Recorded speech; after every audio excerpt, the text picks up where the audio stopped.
several people that want to hear this presentation, but are not able to make it today. So we are going to record it, and then we will post it for everybody to view in their own time. So welcome to our presentation on leveraging grant funding to implement a proven multifactorial falls prevention intervention, which is the Stepping On program, as well as the Spanish language version of the program, which is Pasando Fuerte.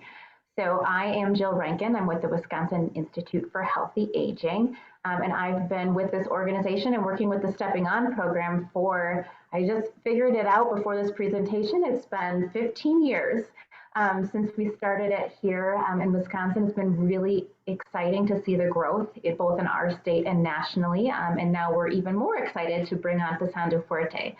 So I will be leading us off today, and then I'm going to be handing it over to Erin Eggert. Erin, do you want to introduce yourself? Sure. Good morning.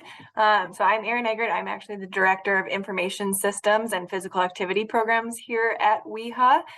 We are in the midst of a transition, and so in the intermittent time, I'm serving as the interim Stepping On lead.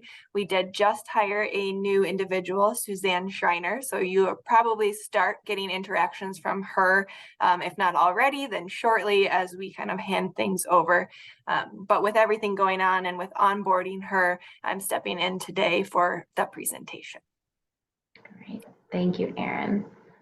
All right, so before we get started, I'm just going to give you a little bit of background about WEHA to give you some context as to how we can best support you all in doing these programs. And we are a nonprofit organization. We're based out of Wisconsin, but we administer programs, several programs throughout the nation as well. The mission of our organization is to improve health and well-being of all people as they age.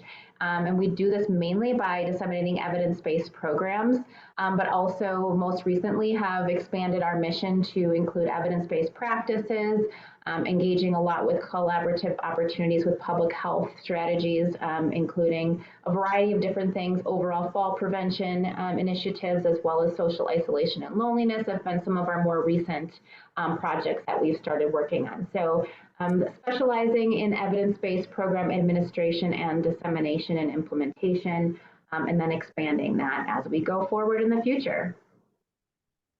Great. So today we're going to talk about a little bit of what Stepping On and Pasando Fuerte are. We'll talk a little bit about what multifactorial means when it comes to falls prevention. So we know that falls prevention has many causes. So we'll dive a little bit into that and why that's significant for our programs. We'll talk about the key factors in successful implementation for Stepping On and Pasando Fuerte, and the training and other ongoing support that you'll receive from WEHA. Then we'll do a little bit of discussion on budgeting and talk about if you're going to include either Pasando Fuerte or Stepping On into budget for the upcoming ACL grant proposals, what you should think about for that.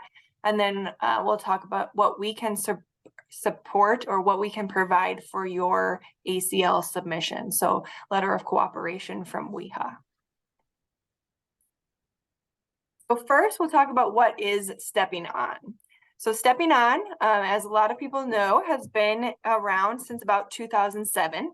It is a high-level evidence-based community falls prevention program. So it lasts for 7 weeks. Each week is about 2 hours per session. And then there's 2 follow-up sessions as well. So that includes the booster session and then also an in-home visit or some type of visit to do a home check. Stepping On is proven to reduce falls by 31%. And it's called a multifactorial program. So as we know, falls are caused by a lot of different reasons. And this program covers a wide spectrum of reasons to help prevent falls, not just in one domain, but across multiple domains. So that includes balance and strength exercises, vision, medication management, moving out and about, like being careful with steps or stairs or curbs outside, footwear, and then identifying and problem solving home and community hazards as well. This program specifically uses adult learning techniques to help individuals learn what we cover in the program.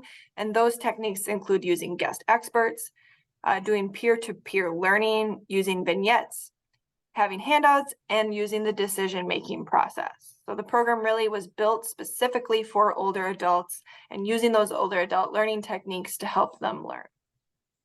The program has many benefits, including building confidence, involving peer-to-peer learning, and then having a greater awareness of risk factors and helping those to reduce falls.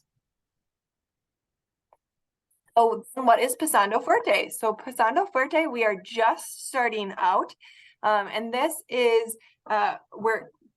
we're in the translation phase, or what we call the translation phase, to package the program these past couple of years. And it is the culturally adapted version of Stepping On. So it is not just the Spanish translation of Stepping On. It's not identical to Stepping On in Spanish. It is a separate program based off of Stepping On, but adapted to be culturally specific.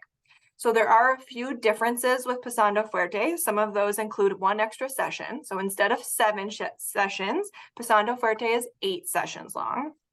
There's a couple different stories just to make those more culturally relevant to the population there.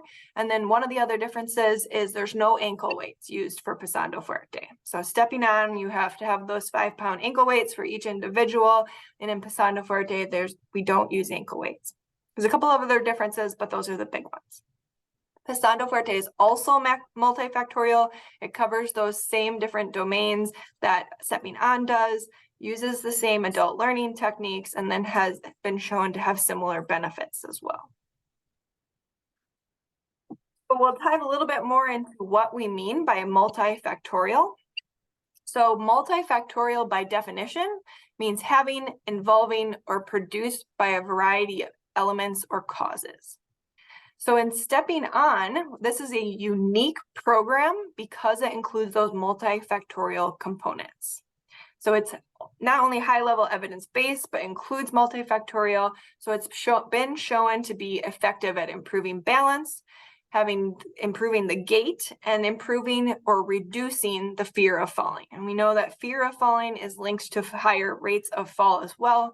So if we're able to reduce the fear of falling, then there's less falls as well. So in Stepping On, we use balance and strength exercises at each session, and those are based on proven exercise programs and are linked to functional activities. So we present those activities or those strength and balance exercises so that those individuals or participants understand why they're doing those, and that helps them not only to continue to do them, but also to help see the benefits from those as well. The balance and strength exercises at home are done so that those are the follow-up for each week's session. So those participants continue to do those exercises at home. And then we have a progression of those exercises as well. So as those participants get better at the exercises, we can make those exercises increasingly more difficult in order to see increased benefits. Other factors include risk factors and safety strategies. So those include things like vision, home safety, making sure that cords aren't in the way, making sure that we're not using rugs that you might trip over or that aren't taped down on the floor, throw rugs, including medication review. We know that there's a lot of medications that may cause dizziness or have interaction with others. So bringing in a pharmacist to talk about those things and helping the participants to understand that they can utilize their pharmacist in having those types of discussion. We talk about calcium and vitamin D and the importance of both of those. Safe footwear, making sure that the soles aren't smooth, that there's good grip in there, there's good stability. And then we also talk about safe mobility. We do have several guest experts in Stepping On, and that is really a essential part, not only to the program, but also to the adult learning, getting those well-respected individuals into the program. So those include physical therapists, vision experts, there's a community safety expert like a police officer or the like, as well as some others. So Stepping On and Pasando Fuerte addresses 4 areas that are proven to prevent falls. So that includes balance and strength, home safety, medication, and vision. Both programs are designed for older adults who live independently, so not those who are in assisted living. Individuals or participants shouldn't use a walker indoors. If they want to use a walker outdoors, that's fine. Sometimes a lot of people do that just for a little bit of extra stability outdoors. So as long as they're not using a walker indoors, they're appropriate. They should not need a wheelchair, and they should be without a cognitive impairment. So since 2007, we've had 18 states participate in the Stepping On program by purchasing a license. We've trained over 8,000 facilitators. We currently have 148 active facilitators in Wisconsin and 371 active facilitators outside of Wisconsin. We have 47 active master trainers nationwide, and we've facilitated, or our program providers and license holders have facilitated over 2,000 or just under 3,000 workshops nationwide, and we here in Wisconsin have facilitated just under 2,000. So that's almost 5,000 workshops nationwide in Stepping On. With those 5,000 workshops, we have reached just over 50,000 older adults across the nation to help reduce falls. So we've seen some great results from these programs and these great participation. Pasando Fuerte is just starting out, so we don't have numbers for that program quite yet, but we're hoping to see that starting to take off next year. So 7 keys to successful implementation of our programs. We want strong agency leadership with health promotion commitment. We really rely on organizational stability, so using those organizations to help with the Stepping On program. We want program implementation duties assigned to a specific person. So usually we call that person our license holder or our license holder contact, so that those individuals can help us to oversee the individuals that serve under their license in their state. That helps the program with successful implementation as well. We identify and prepare individuals for the facilitator training. So we do that through several ways of reaching out to people, contacting people. We have an application that walks people through that. We also provide a video during the application to really help explain what Stepping On is and help people understand what they're signing up for. And then we ask for supervisor support and direction to help facilitators attend training, so to be trained as a facilitator, and then also for their requirement of leading at least 2 workshops per year. You should have strong community partnerships, so that's not only among your organization, but to really be successful with putting on a Stepping On program, having those community partnerships with aging and disability resource centers, aging units, senior centers, health departments, not only to help you put on the program, but also to help you get the word out about the program with marketing and such as well. And finally, a multi-agency coordinating team to plan and share roles and complete tasks. So again, that's the team to help promote and get the program on and help that to be successful in going. All right, I'm going to turn it over to Jill. All right, thank you, Erin. Great information. It's really exciting to see those numbers too and see how many people we've all been impacting with fall prevention. So thank you. So now what we'd like to do is shift the focus and talk a little bit more about how we would support organizations, how we do support organizations and license holders. So one thing, even before I get into these logistical things, I will just say is we really at WEHA, we're a small staff, a small but mighty staff, and we really value the partnerships that we have, the program providers that we are working with. So our main goal is to develop relationships with you all, with the people who are implementing this program at the local level, because you all do such important work. So license holders we consider them part of the WEHA family.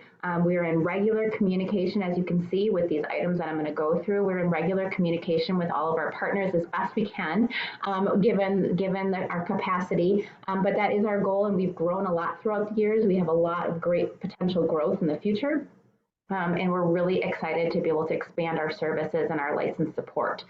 So with that said, part of what you're going to get is you will get a welcome kit. That welcome kit seems like it's kind of small, but it's actually not. It's very, very significant. You'll have template materials to use. We'll have both program materials that you have as well as optional items, things like sample attendance log or sample registration logs, sample certificates to give to participants when they complete the program. Things like that that we've seen have been really effective, and people have really appreciated in the past and when they're implementing the program. So we provide a lot, probably more than you ever want, as far as template materials for you to use when you're implementing the program. Also, report parameters, publicity materials are also included, and that's another whole separate category of support materials. All of our marketing materials are available to all of our license holders and partners. They are all able to be edited, and they're all customizable so that you can plug in different pictures, different local items that you want to put in your publicity materials, but we also like to just provide those all to you, and you don't have to use them. We do ask that you use the Stepping On logo as well as the WEHA logo just for license reasons. But what we do, we encourage you to use your own, but we also like to provide those so that you don't have to recreate the wheel when it comes to marketing materials, things like press releases and Facebook posts, social media things. All of this is an effort to help you launch a successful implementation. We're happy to go through that in more depth. If anybody has any further questions as to what is included in that, we can show you our website and so on and so forth. So lots of stuff in that welcome kit. And then, like I said, regular communications, our goal is to stay in communication with you. We love when people reach out, when license holders and partners reach out to us. We can better understand barriers and successes with implementing the program. So not only to help you implement, but we also like to learn as well. So that helps us be a better support to everyone going forward. So regular communications, our goal is to help strengthen facilitation skills, build the program, grow the program in your area, and empower you to be able to do all those. We include webinars to refresh skills for facilitators as requested. So lots of times we will be meeting with license holders. We will hold some webinars, maybe specific to a community, to a state, and just to be able to increase skills for facilitators, answer questions, things like that. And then we provide ongoing technical assistance. Anytime there's questions when it comes to program implementation or the program itself, we answer questions. We work very closely with the program developers. So they're on basically part of our family as well. So we are continually providing technical assistance and coaching when it comes to that.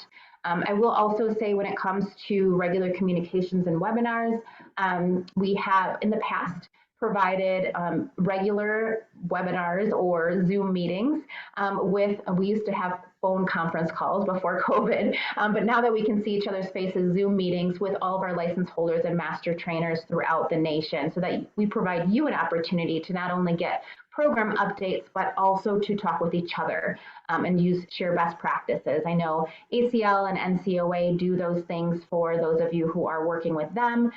They provide those opportunities as well. So all of that is optional. It's not required, but we like to be able to provide those opportunities for collaboration and networking. So those were regular pre-COVID, and now we are looking to re-implement those and get those started again coming in 2023. We also provide you with fall prevention resources. We have all of our workshop materials are available electronically so that you can order materials through our website. When it comes to your program implementation, we have a whole program implementation guide that's probably longer than what you want. It's more complex, and we're going to be working on adapting that and simplifying that going forward. But right now it's very rich with material. There's nothing wrong with it. It's just very long. Provides a lot of detail when it comes to if someone's brand new, they really appreciate this implementation guide. They really appreciate the detail as to planning things 2 months ahead of your workshop versus a month and a couple of weeks, and it goes through all of that detail of best practices when it comes to implementation. And then we also provide fidelity coaching to ensure quality of the program. So that is one of our roles as a license holder, is to ensure quality. We work directly with facilitators in Wisconsin in doing that, and then also provide services to master trainers and license holders getting started in your area. If you're brand new with it, we would provide that service. And then going forward, we then train you and empower you and your staff to be doing fidelity coaching of your partners in your state. All right, so when it comes to different options and licensing structure for both Stepping On and Pasando Fuerte, they both go hand in hand. We want our license holders to be accountable for their facilitators. So once you train facilitators in your area, you as a license holder will then be in charge, accountable for those facilitators. You would be the one communicating with WEHA on behalf of your team in your community. Trained facilitators will practice collaboratively under the license holder. So if you are the license holder, then they will be coming to you. And our goal, like we said, our goal is to empower and encourage you as a license holder. We will do a lot of training and coaching with the license holder to then communicate with their facilitators. So we don't do a lot of direct communication with the facilitators in your area. We coach you and put all communications through you all. And then our license structure is going to incorporate a variety of different things. We've got some, thank you, Erin. I was going to say too, I want to make sure we add that there are several programs I know that are where license fees increase if you do more workshops and so on and so forth. And that's not our model. Our model is we want to encourage increasing workshops in your area, adding trained facilitators. Getting further training and doing more in your area is not an extra cost. So our structure does encourage that to happen without any extra added cost to that. Okay, so when it comes to how do you get trained then, what are options for getting trained? So for new license holders, then you have a couple of options. Option number one is you can always come to Wisconsin. Probably not recommending right now when it's blowing snow outside our windows, but it's really, really beautiful. So anyways, you could come to Wisconsin. We do have in-person trainings. We also offer online virtual trainings. So you wouldn't have to necessarily come to Wisconsin to attend a Wisconsin-based training. We also have the option to do on-site training, and we've done that more so in the past and probably more so in the future after we're all kind of recovering from this new world that we're in. So prospective license holder contracts will contract with us at WEHA. We will send 2 master trainers out to your community for on-site facilitator training if you're just getting started. Right now, this isn't available for Pasando Fuerte at this time, just because we are just starting with Pasando Fuerte. So we are working on that, and that will, I'm sure, be available very, very soon. For now, the Pasando Fuerte training is going to happen in Wisconsin. It is right now a hybrid training, so it's offered both. There's a virtual component, and then there is an in-person component. So right now, Pasando Fuerte training would have to happen in Wisconsin for 2023. And then once you all are trained and after some eligibility criteria are met, like making sure that you're doing a community workshop and have experience with a program, there are options for growth, like I said. And what those look like for both programs is the ability to train peer leaders. So the program itself is implemented by 2 trained facilitators.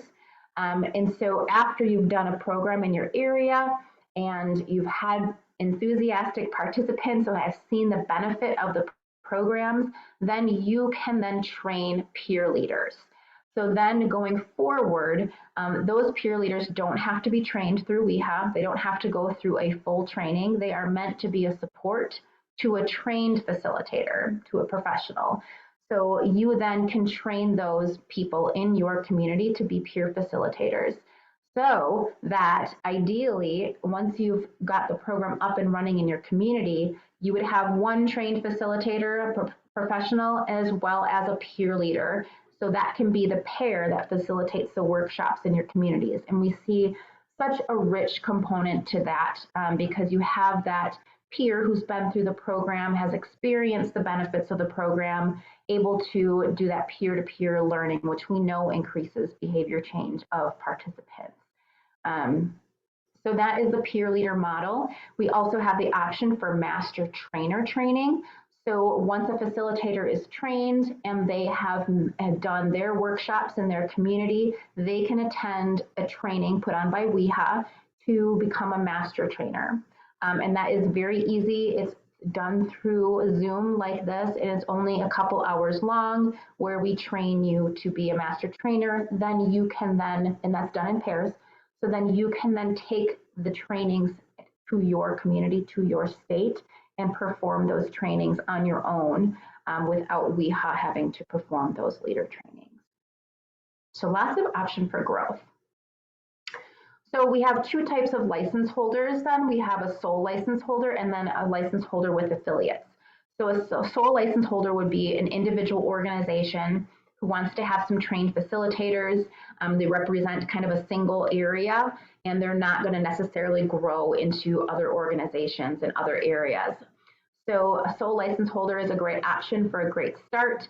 And then we have several affiliates throughout the affiliate license holders throughout the nation now. And that is a license holder who wants to have more trained facilitators representing several different organizations. So a lot of times we'll have a state area agency on aging, or we'll have a state unit on aging, or even public health that gets trained as a sole license holder, and then you can add on affiliates where you have multiple organizations throughout your state that are implementing the program, so that they all can then be under your license. You don't have to do a whole bunch of separate sole license holders, which is much more cost effective.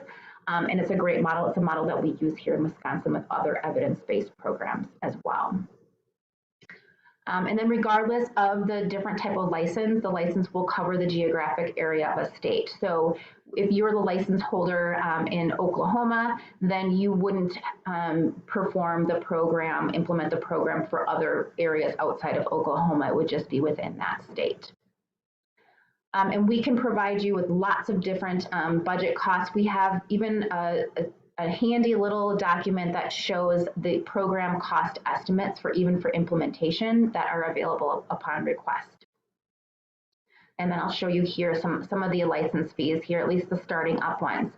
So we do want to note that both Stepping On and Pasando Fuerte are two separate licenses because they are two separate programs with two separate training structures. So a sole license is $3,250 for 3 years, and that goes for both programs. Both Pasando Fuerte and Stepping On would be that $3,250 for 3 years. And then if you'd like to have an affiliates license, we do those in tiers. So the first tier would be 1 to 4 affiliates, 1 to 4 organizations under your license, and that would be it actually should be an equal sign right there. It's $5,450. And then it will go up in tiers as you add more affiliates. I think the next tier is like 5 to 8 affiliates, and that's about $8,000. So when affiliates are involved, it's totally up to you as the as the license holder to whether or not you want to ask those other organizations to pay a share of the license fee. That's totally up to you. So we do have several organizations that do that, where their affiliates will contribute to that license holder fee, and some of them are working under grants and don't charge anything, and that's totally up to you.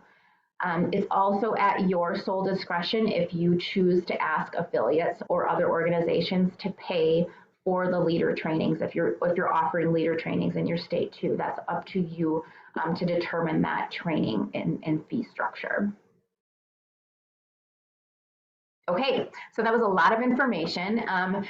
So when you are looking at, if you are looking at becoming a Stepping On or Pasando Fuerte license holder, if you aren't already, or if you are and you're looking to grow your programs, we would love to provide a letter of cooperation if you are applying for funding, whether it's through ACL or another funding source. We just ask for to have details of your proposal so we know what you're proposing, making sure that it adheres to fidelity of the program. whether or not you're planning to do training in Wisconsin, or if you are going to be would like us to come to your state, or if you're going to be, you already have master trainers and you're going to be doing it in your state. Those logistics will be really helpful for us to be able to plan and make sure we have capacity to serve you as well. And then, do you plan on being a sole license holder or affiliates? You don't have to. You can be a sole license holder and then add on affiliates later if that is something that you would like to do, if you aren't quite sure yet whether or not you're going to add affiliates. And then, do you have plans for master trainers? Are you looking to grow the program and have master trainers in your state? So let us know that information. We would love to set up an individual one-on-one meeting with you to help support you. We are available to help you not write the proposal, but consult with you and let you know, things to expect, and answer any questions as you're writing the proposal. And then we'll send you a letter of cooperation.